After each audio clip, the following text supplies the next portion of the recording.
Price Lord friends and family, welcome to mount of the Christ. இன்றைக்கி நம்ம Bible study start பண்ணலாமா? இன்னைக்கு the first day of Bible study. இன்றைக்கி நம்ம எரேமியா புஸ்தகம் 12வது அதிகாரம் தான் எடுத்திருக்கேன்.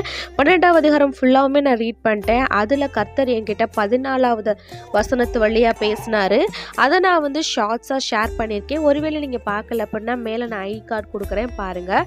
நான் பைபிள் படிக்கிறதுக்கு முன்னாடி ஒர்க்ஷிப் பண்ணுறது வழக்கம். இன்றைக்கி நான் 2 பாட்டு ஒர்க்ஷிப் பண்ணேன், யூஸ் பண்ண ஒர்க்ஷிப்க்கு. ஃபர்ஸ்ட் அனாதி ஸ்நேகம், செகண்ட் பார்த்தீங்கன்னா ஆவியானவரே. ஸோ இந்த வசனத்து மூலயமா, இந்த அதிகாரத்து மூலயமா கர்த்தர் என்கிட்ட எனக்கு என்ன புரிஞ்சுது அப்படிங்கிறத நான் உங்க கூட ஷேர் பண்ணுறேன்.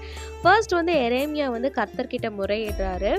பாவிகள் எல்லாமே செலுத்திருக்காங்களே ஆண்டவரே, ஆனால் என்னோட இதயத்தை நீங்கள் அறிஞ்சவர், நான் இவ்வளோ கஷ்டத்தில் இருக்கனே அப்படின்னு சொல்லி புலம்புறாரு. ஸோ அது கர்த்தர் அவருக்கு என்ன ரிப்ளை கொடுக்குறாரு அப்படின்னா, இப்போ வந்திருக்க டெம்பரவரியான ப்ராப்ளத்தை பார்த்து நீ ஏன் கவலைப்படுற, நான் உனக்கு ஐஸ்வர்யமான ஆக்குவேன், உன்னை செழிப்பை நான் உனக்கு வச்சுருக்கேன் அப்படின்னு சொல்லி சொல்கிறாங்க.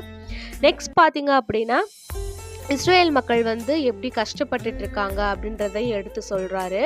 ஸோ காட் ப்ராமிஸ் பண்ணுறாங்க, இந்த மாதிரி இஸ்ரவேல் மக்கள் ஒழுங்காக எனக்கு கீழ்ப்படைஞ்சு நடத்துனாங்க அப்படின்னா அவங்கள 2 மடங்காக உயர்த்துவேன், அவங்க சூழ்நிலேருந்து வெளியே வருவாங்க அப்படின்னு ப்ராமிஸ் பண்ணாங்க.